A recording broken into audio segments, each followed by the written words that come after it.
संत कबीरनगर, बस्ती, इधर देवीपाटन कमिश्नरी के जनपद, इन सभी जनपदों में बड़े पैमाने पर मौतें होती थी।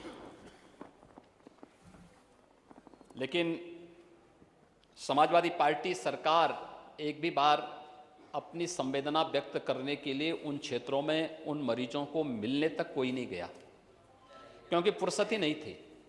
क्योंकि जो मरने वाले बच्चे थे, ये विषय उससे जुड़ा हुआ है, ये प्रश्न इससे जुड़ा हुआ है। मरे उन बच्चों का अगर किसी ने मदद की थी तो समाजवादियों ने मदद की थी। ये प्रश्न इससे जुड़ा हुआ है। समाजवादी पार्टी की सरकार दुर्भाग्य से इस प्रदेश में 4 बार थी और चारों बार कभी भी इंसेफ्लाइटिस से होने वाली हजारों मौतों पर कोई संवेदना समाजवादी पार्टी की सरकार जहां इलाज हो रहा है वो अस्पताल किसके बनाए हुए हैं? आप बोल रहे हैं वो इलाज हो रहा है वो किसके बनाए हुए हैं? आप बोल रहे हैं। नेता प्रतिपक्ष की बातों से बहुत स्पष्ट हो रहा था कि परोपदेश कुशल बहु तेरे।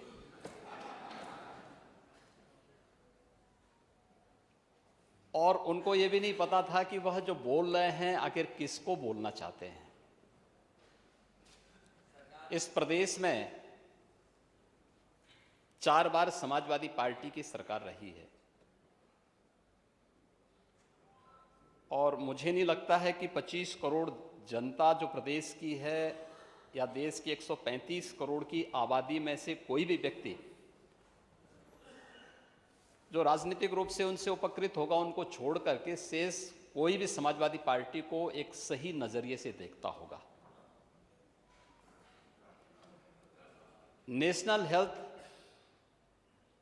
National family health survey 4th और 5th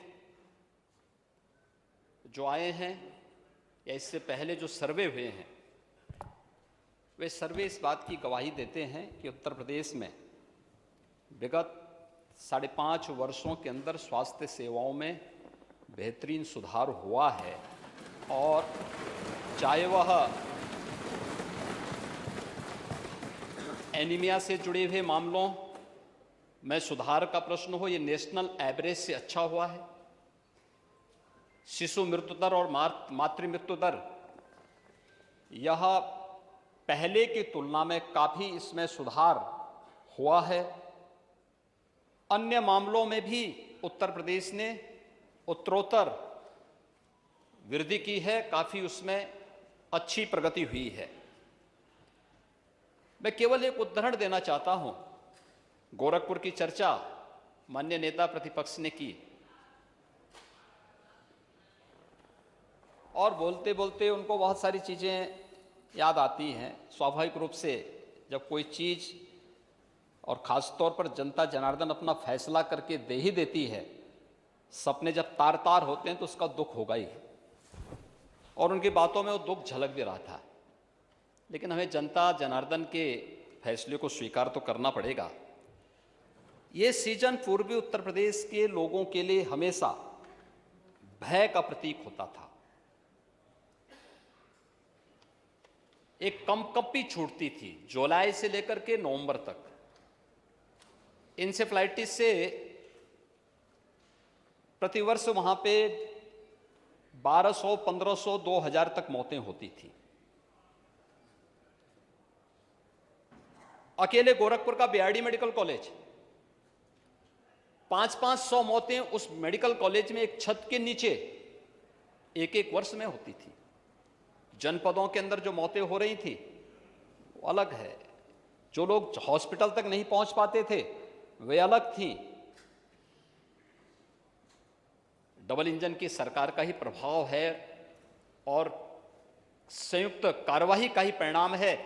इंसेफ्लाइटिस आज 0 तक पहुंच रही। इंसेफ्लाइटिस से होने वाली मौत 0 पर पहुंची है।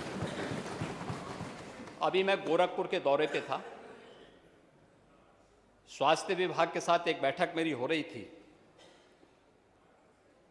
इंसेफ्लाइटिस के केवल 40 मामले इस वर्ष वहां पर अब तक आए हैं।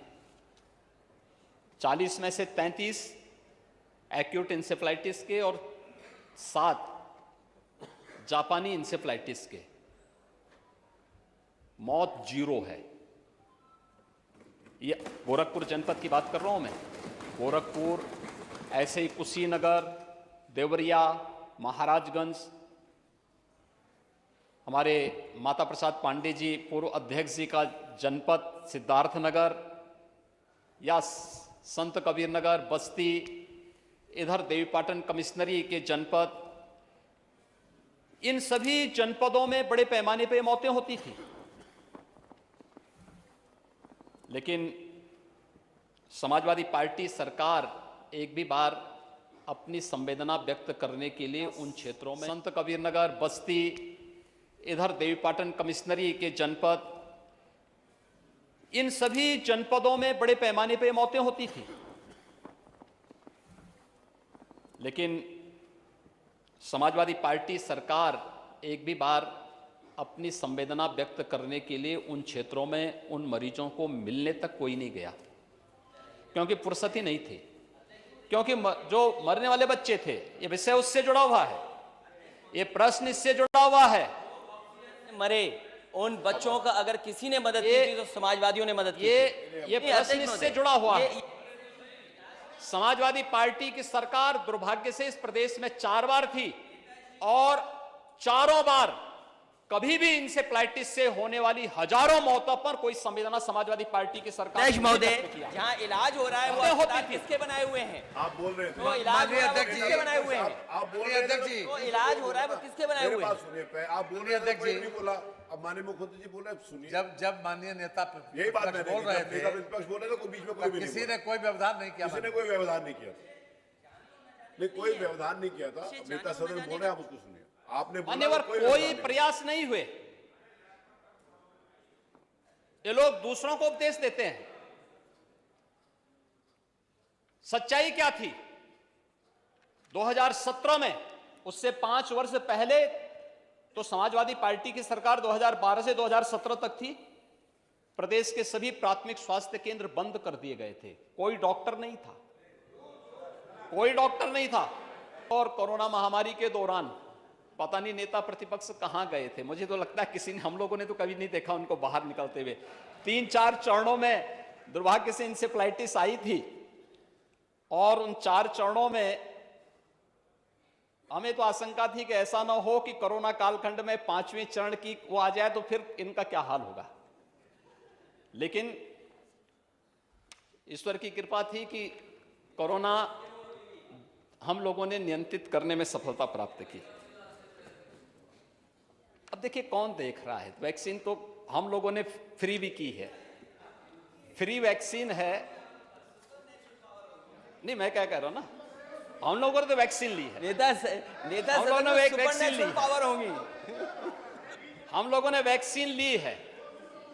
लेकिन वैक्सीन ने भारत के पहली बार हुआ है, समाजवादी पार्टी की पहली सरकार 89 में आई थी और अब भारतीय जनता पार्टी के सहयोग से बनी थी, यह भी सच है।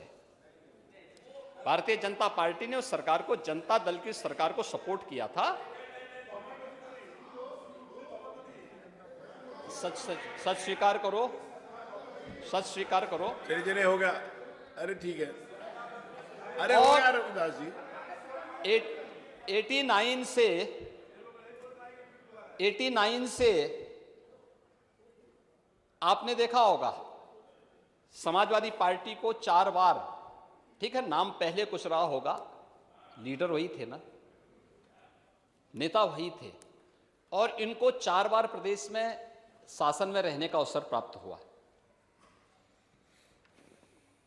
मैं नहीं कहता हूं, पूरा देश और पूरी दुनिया इस बात को कहती कि इनके शासनकाल में प्रदेश के हर क्षेत्र का अवमूल्यन हुआ है, उसमें अभिवृद्धि कहीं नहीं हुई है, कहीं नहीं हुई है, ये हर व्यक्ति कहता है। और मैं इस बात को फिर कह सकता हूं कि स्वास्थ्य सेवाओं का हो या प्रदेश की शिक्षा व्यवस्था का, जितनी क्षति और जितना नुकसान इन तथाकथित समाजवादियों ने की है, उतना प्रदेश में कभी नहीं हुआ। और आज प्रदेश को उसकी पहचान दिलाने के लिए ही राज्य सरकार अपने स्तर पर कार्य कर रही है। आज प्रदेश में हर प्राथमिक स्वास्थ्य केंद्र में हर सप्ताह आरोग्य मेला का आयोजन होता है, हर आरोग्य मेला में 1.5 लाख से लेकर के 3 लाख तक पेशेंट आते हैं। आयुष्मान भारत की योजना या मुख्यमंत्री जन आरोग्य योजना, हर गरीब को 5 लाख रुपए की सालाना स्वास्थ्य बीमा का कवर, यह भी डबल इंजन की सरकार प्रदेशवासियों को उपलब्ध करवा रही है। और जहां तक कोरोना वैक्सीन की बात है, कोरोना वैक्सीन पहली बार हुआ है कि किसी महामारी के आने के मात्र 9 महीने के अंदर वैक्सीन भी देशवासियों को प्राप्त हो गया था। और इसके लिए पूरा देश प्रधानमंत्री मोदी जी का आभारी है कि जिनके प्रयास से देश के अंदर 2 स्वदेशी वैक्सीन आए और 2 करोड़ से अधिक वैक्सीन की डोजेस देशवासियों को प्राप्त हुए। एक कोरोना वैक्सीन देश के नागरिकों को एक सुरक्षा कवच के रूप में उसने पूरे देशवासियों को एक संबल दिया। आज कोरोना वैक्सीन के नाते कोरोना जैसी महामारी को नियंत्रण करने में काफी हद तक सफलता प्राप्त हुई, लेकिन कुछ लोगों ने कोरोना कालखंड में जनता जनार्दन का ध्यान तो नहीं रखा, लेकिन दुष्प्रचार जरूर करते रहे।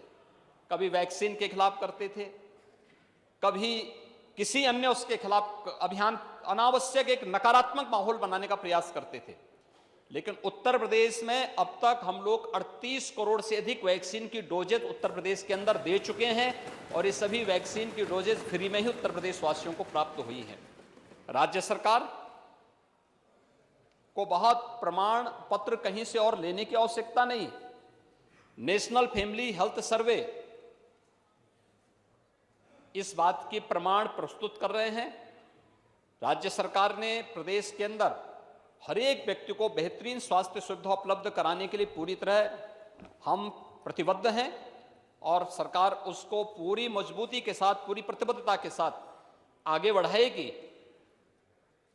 जो भी अगर कहीं पे कोई लापरवाही होती है, उसकी जवाबदेही भी उस स्तर पर विभाग के द्वारा, शासन के स्तर पर सुनिश्चित होती है। प्रदेश के 25 करोड़ लोगों के प्रति सरकार पूरी जवाबदेही के साथ कार्य कर रही है और कोई संदेह नहीं होना चाहिए